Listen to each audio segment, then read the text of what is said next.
সালামু আলাইকুম রহমতুল্লাহ।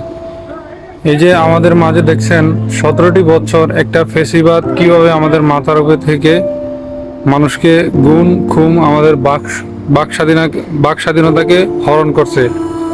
জুলাই এবং আগস্টের গণ অভ্যুত্থানের মাধ্যমে সেই সরকার ফেসিবাদী রাক্ষসী সরকারকে আমরা আমাদের উপর থেকে সরাইছি।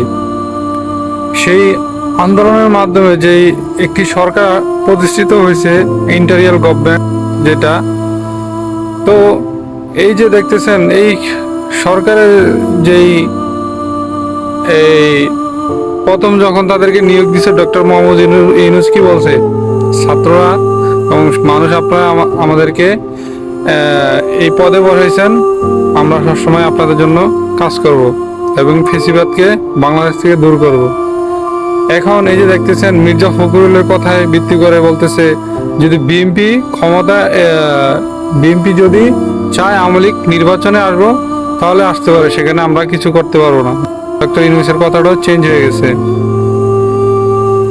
দেখেন এই যে আমরা যেই ফেসিবাদ দূর করছি, যদি এই ফেসিবাদের মূল যদি আমরা নির্মূল করতে না পারি তাহলে বাংলাদেশ আওয়ামী লীগ যদি আবার পুনর্বাসন হয়, বাংলাদেশ আর কখনো দাঁড়াইতে পারবো না। এটা আমাদের সবাইকে মাথায় রাখতে হবে। এই যে আমাদের হাতে যে সুযোগ আসছে, এই সুযোগটি যদি আমরা কাজে না লাগাই, বাংলাদেশ আজীবনের জন্য এরকম হাজারো এই রাক্ষসী এরকম স্বৈরাচার ফ্যাসিস্ট সরকারের কবলে পড়ব। অতএব এই সরকারকে মাথায় রাখতে হবে যে শহীদ শত শত মানুষের রক্তের বিনিময়ে আপনাদেরকে প্রতিষ্ঠিত করা হয়েছে, আপনারা সেই লক্ষ্যে আগান। ঠিক আছে?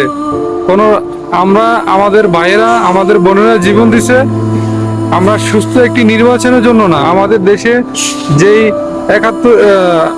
দেশ স্বাধীন হওয়ার পর থেকে যে বৈষম্য ছিল সেই বৈষম্যের দূর করার জন্য আমরা জীবন দিছি। আমরা নির্বাচনের জন্য জীবন দেনি। যদি কোনো রাজনৈতিক দল যদি বলে যে এটা করেন সেটা করেন, তাদের কথা মতো কিছুই হবে না।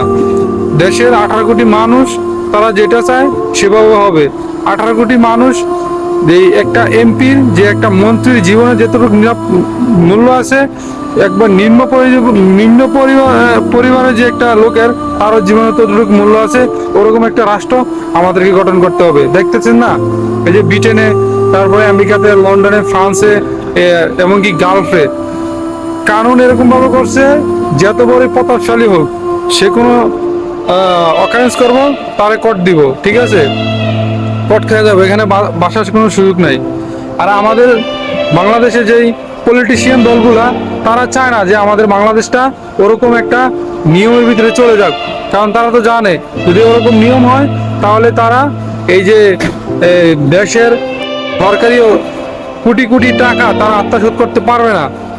এই জন্য রাজনীতি করেও তারা দেখবেন, রাজনীতি যারা করে তাদের অন্য কোনো চাকরি বাকরি নাই, তারা কি করে এই রাজনীতিকেরা জনগণের টাকা এবং জায়গা জমি জোর জবর করে তারা কোটি কোটি টাকার মালিক হয়ে যায়। একজন মানুষ ব্যবসা করে এত টাকার মালিক হইতে পারে না। অতএব তারাই চাচ্ছে না যে আমাদের দেশ এরকম হোক। আমি ডক্টর মোহাম্মদ ইউনূসকে বিনীতভাবে অনুরোধ করতেছি, জাতি যে আপনাদের উপরে একটা আস্থা রেখে আপনাদেরকে এই পর্যায়ে নিছে, ওই আস্থাটা জাতির আপনারা কখনোই নষ্ট করেন না।